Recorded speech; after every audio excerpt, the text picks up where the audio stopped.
So I welcome you all for this case study. So here we are going to discuss about the case study of data visualization. In this case study we are going to discuss how various countries use this data visualization techniques to encounter this COVID-19 pandemic. I hope you all know that COVID-19 pandemic, the entire world came to a standstill and the entire world was shut down using lockdown and we encountered a lot of problems. So here we are going to discuss how this data visualization techniques was used to understand about COVID pandemic both from the government side and from the Ministry of Health and other departments. Okay.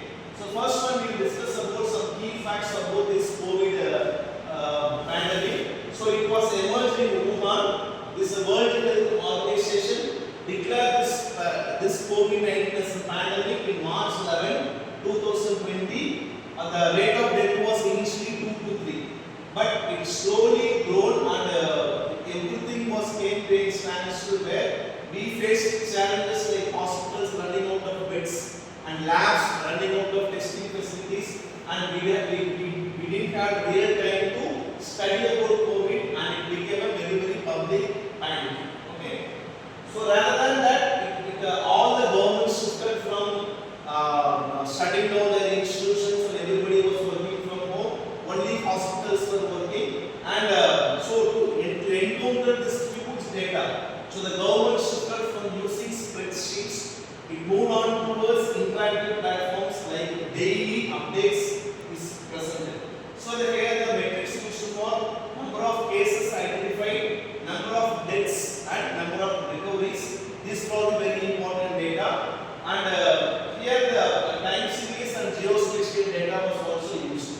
So here the core function in the role of data visualization in handling this pandemic is monitoring hotspots. That is, what are the area where the pandemic is very high and what was the trend, how it got evolved, all those things, and how the governments going to respond. That is, how resources are allocated, especially the ventilators. Okay, we ran short of oxygen supply and we ran short of ventilators. So here, next one is in terms of communication. So how these publics were informed about different compliances and policies adopted by government. So here we used a lot of dashboards which was developed by different universities and different agencies. So it helps us to monitor all those informations via clarity, and it was also used ethically to avoid all these alarmist states, and the tools used were Tableau, then ARCJS and Power BI was used,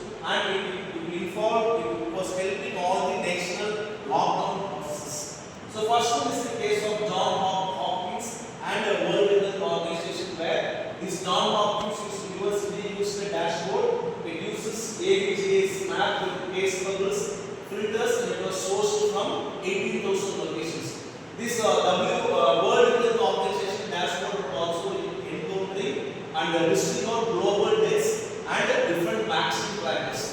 And it was expanded city. It was expanded to all the cities using throughout America, and it was using these zoomable maps, and the data were exported, and it was sharing very critically information about United States, the situations they were encountering. Next one is the case of CDC. So it comes under this New York Times. So this dashboard, it's a pre-county heat maps where it was displaying 7-day averages for reopening of different offices, and it also guided all the stimulus programs and the vaccine equity maps, and it was helping us to identify the reduced disparities. And different chloroquine risks and different line charts were also used to identify and display the rate at which people were getting affected and the death rate and recovery rates also. And the flaw was only the state reporting. Next it was taken to the nationwide reporting. Next comes United Kingdom, this get about COVID dashboard. So this is the dashboard used by Government of England, British government. So it features all hospitalizations by different regions and the vaccines percentage, how much was available and how much was vaccinated and different time maps. And it was launched in May 2020, and it helps us to grow all the traffic systems and it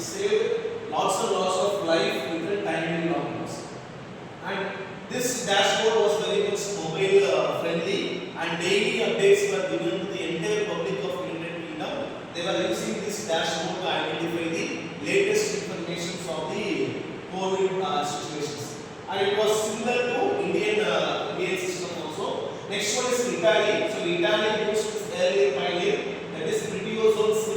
So this used the regional curves for their quarantine procedures, and it also exposed the Euro disparities and prompted the European Union also. So they were using doubling time graphs and they were using rapid prototyping in crisis. Last one is the Indian dashboard. It was used by Ministry of Health and Family Welfare. So it uses site maps and it uses possibility, and it reported daily 40,000 cases daily, and it also coordinated this vaccines like Covaxin, Covishield process, how this 2-dose formula was employed, and it also helps us to track the oxygen bed trackers in the, especially in the case of wave 2, that is the Delta. And it also used bilingual and multilingual because India used different languages. They were using multilingual options, and this Tamil Nadu government also mirrored this dashboard. Okay, so this is how various applications and governments were using data visualization technique in COVID session to inform public so that people can be very safe. Yes, with this we come to the end. Thank you.